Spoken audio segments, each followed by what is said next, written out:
Hey everyone, welcome back to Foster's Kitchen. Today I'm making a whole roasted juicy chicken packed with bold spices and served with roasted vegetables, grilled broccoli, and a rich tasty chicken gravy on the side. It's a hearty, flavorful, and wholesome dinner to enjoy with your family. So if you're curious about how to make it, please keep watching.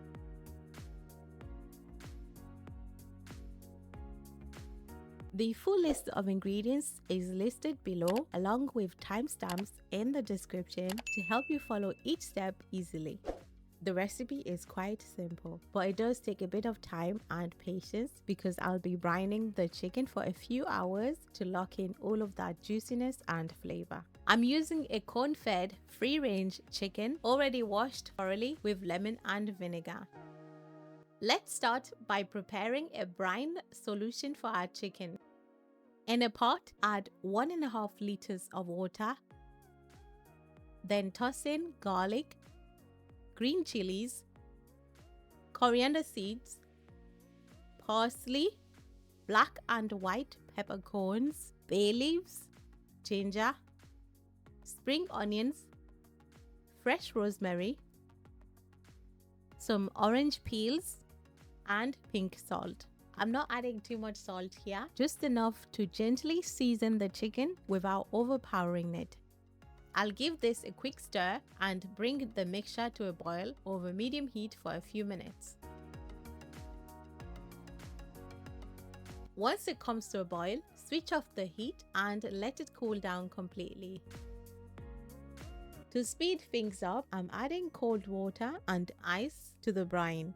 This step is important to make sure the brine is icy cold before adding the chicken. Adding it too early could affect the texture and pose a food safety risk.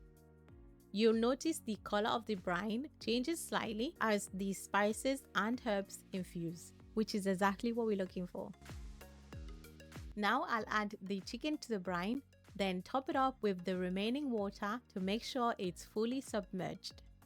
Brining is a simple technique that boosts flavor and keeps chicken juicy and tender, especially when roasting. The salt and water mixture, along with spices and seasoning, infuses right into the meat, adding depth and locking moisture. Trust me, it makes a big difference. Cover and refrigerate overnight for at least 12 or up to 24 hours to let those flavors soak in.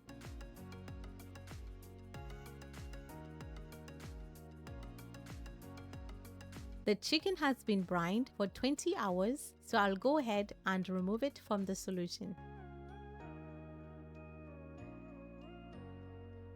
Pat it dry with a kitchen towel to get rid of any excess moisture, then set it aside.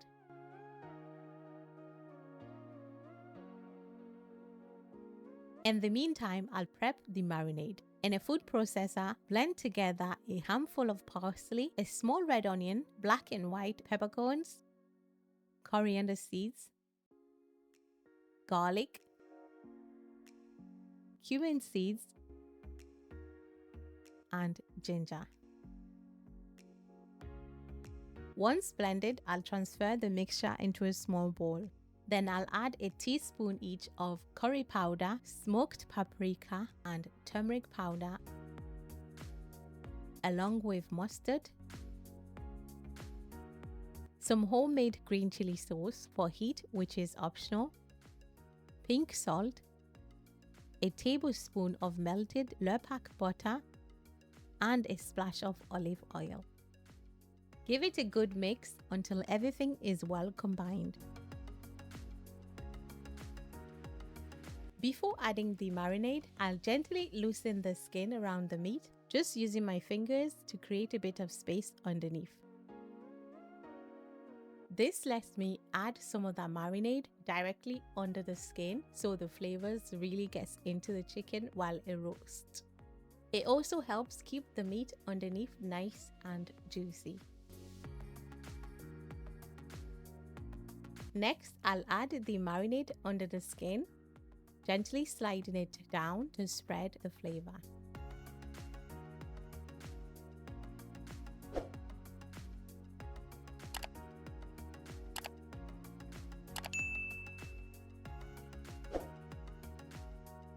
Then I'll apply the rest all over the chicken to make sure it's evenly coated.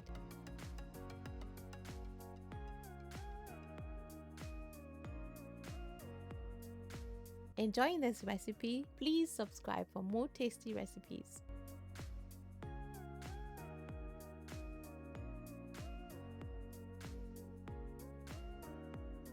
Finally, I'll add a few slices of lemon along with some fresh parsley and rosemary into the cavity for extra aroma.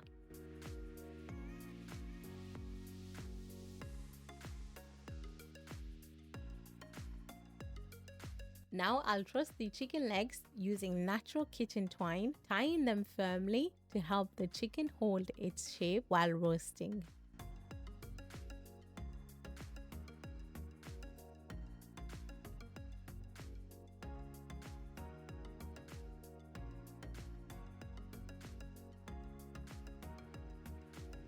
Then I'll tuck the wings underneath. This keeps them from burning and gives the chicken a neater look. Now I'll cover the chicken and pop it in the fridge for about an hour just to let the marinade soak in and the chicken firms up before roasting. In the meantime, I'll prep the vegetables.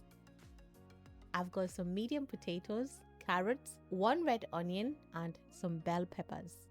I'll roughly cut the vegetables.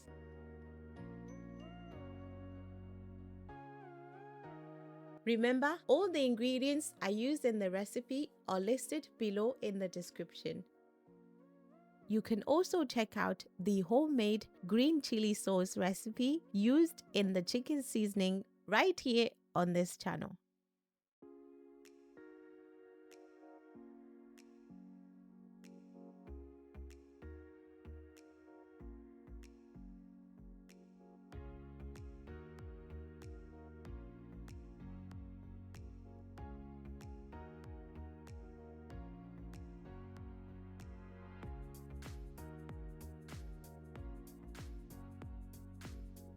Now that they are all cut, I'll lightly season them with dry thyme, garam masala,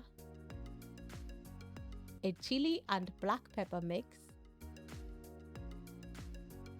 garlic granules, and a drizzle of extra virgin olive oil. Give everything a good toss to coat the vegetables evenly.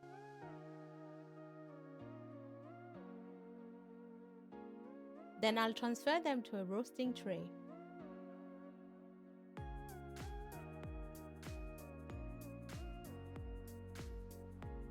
I'm also adding a teaspoon of smoked paprika. I forgot to add it earlier. And finally, a few sprigs of rosemary for extra aroma. Now I'll add a grilling rack over the tray and place the chicken on top. This helps it cook evenly. As it roasts, the dripping falls onto the veggies, making them flavorful.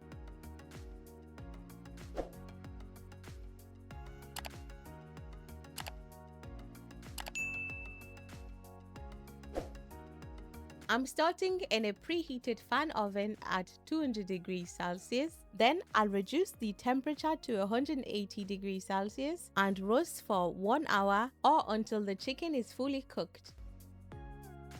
While the chicken continues to roast, I'm going to grill some green veggies. I've got fresh tender stem and purple sprouting broccoli, which I've already washed and trimmed. I'll lightly season them with this ready-made mix of salt, black pepper, and chili flakes. Just a quick grind over the top, then I'll drizzle with a bit of olive oil.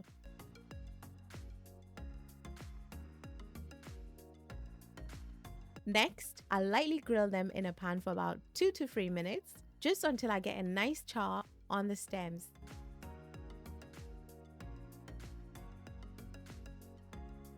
I'm keeping an eye on them so they stay crisp and don't overcook. You want the broccoli to be tender with some bite and a slight char on them. When they are done, I'll set them aside to serve with the chicken. So the chicken has been roasting for just over an hour. I'll check the internal temperature. Ideally, it should read at least 75 degrees Celsius in the thickest part of the meat. But if you don't have a thermometer, no stress. Just insert a skewer or a knife into the thickest part of the meat. If the juices run clear and not pink, your chicken is ready. If it's still pink, just pop it back in the oven for another 10 to 15 minutes and check again. Our roasted chicken is ready, so I'll transfer it to a serving board and let it rest for about 10 to 15 minutes. Resting helps lock in the juices and keeps the meat tender and moist when it's time to carve. Look at the vegetables, they are perfectly cooked and the chicken drippings have made them so flavorful. I'll now pour the excess fat and chicken stock into a jug, and that will be the base for our gravy. To make the gravy, I'm starting with 500 grams of butter in a saucepan and let it melt. Once it's melted, add 3 tablespoons of plain flour and whisk it in well. Don't worry if it looks a bit lumpy at first, just keep whisking. Now, gradually pour in about half of the chicken drippings, a little at a time, whisking continuously after each addition.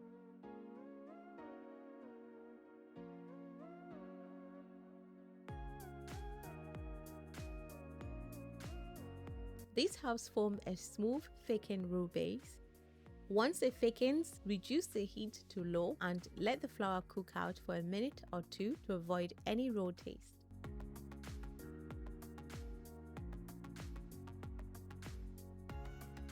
The gravy is quite thick at this stage, so I'm adding another 400 ml of unsalted chicken stock. And continue to whisk for about 5 minutes until it reaches your desired consistency. I'm happy with the texture, so I'll add a dash of Worcestershire sauce. About 1 tablespoon is enough, as it's quite strong and brings a lovely umami depth. I'm also adding a sprinkle of garlic granules. Give everything a good stir and let it simmer for another 2 minutes. The gravy turned out just right, nice and smooth and packed with flavor. It pairs perfectly with the roasted chicken and veggies. Now that the chicken has had time to rest, I'll go ahead and add the roasted vegetables and grilled broccoli around it.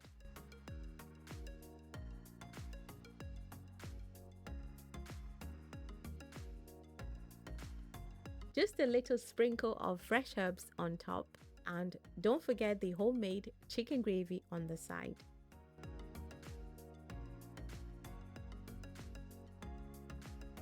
Now it's time to plate up this delicious meal. I'll carve into the chicken.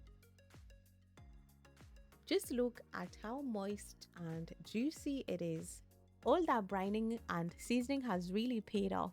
And I love using cone-fed chicken because it tastes different, richer and more flavorful than regular free range. It really makes a difference, especially for roasting.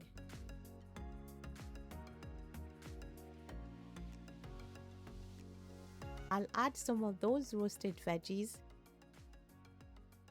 a bit of the broccoli, and a pour of that smooth, flavor-packed gravy.